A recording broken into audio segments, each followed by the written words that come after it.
ప్రపంచానికి Google maps అంటే ఏంటో తెలియని రోజులు, కానీ అదే ప్రపంచానికి దారి చూపడానికి ప్రతి సంధికి ఒకడుండేవాడు.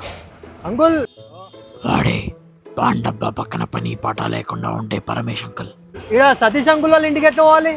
ఏ సతీష్? మెకానిక్ సతీషా, కేబుల్ సతీషా, ఎల్ఐసి సతీషా? అది మ్యాటర్. అప్పట్లో డెస్టినేషన్ ఎక్కడో తెలిసాకే డైరెక్షన్ చెప్పడం స్టార్ట్ చేసేవారు.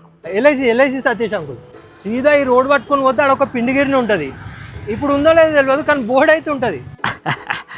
గూగుల్ మ్యాప్స్ కంటే ఇది చాలా రిలయబుల్. ఆడికెళ్ళి సీదా మెయిన్ రోడ్ ఎక్కినావు అనుకో, ఆడ ఒక ఫ్లైఓవర్ ఉంటుంది. ఆ ఫ్లైఓవర్ ఎక్కకు, కిందికి వెళ్ళిపో. సిసిసి ఎంత సింపుల్గా ఫ్లైఓవర్ ఎక్కాలో వద్దో తెలిపోయిందో. గూగుల్ మ్యాప్స్ ఇంకో 100 అప్డేట్ల తర్వాత కూడా ఇలా చేయలేదు. చౌరస్తా వస్తుంది, చౌరస్తాకి వెళ్ళి లెఫ్ట్ తీసుకుంటే గదే శ్రీనగర్ కాలనీ. ఆడికి పోయి ఎల్ఐసి సతీష్ అంకుల్ ఇల్లేడా అని అడుగు, అలా చెప్పేస్తారు. దాంతో పరమేశ్ అంకుల్ నావిగేషన్ సర్వీస్ అక్కడున్న లోకల్ సర్వర్కి హ్యాండ్ ఓవర్ చేసేశారు. Thanks uncle. స్ట్రేట్ పోయి పిండిగిరిని రైట్ ఫ్లైఓవర్. సరే నువ్వు కన్ఫ్యూజ్ అవుతున్నట్టున్నావు, నేనే తీసుకోతాపా. స్ట్రేట్ పోతే కొన్నిసార్లు ఇంత చెప్పాక కూడా వాళ్ళు ఇంకా ఎలా వెళ్ళాలో అంతకమకలో ఉన్నప్పుడు మన నావిగేషన్ సిస్టమ్ దగ్గర నుండి చేయి పట్టుకొని గమ్యాన్ని చేరుస్తుంది.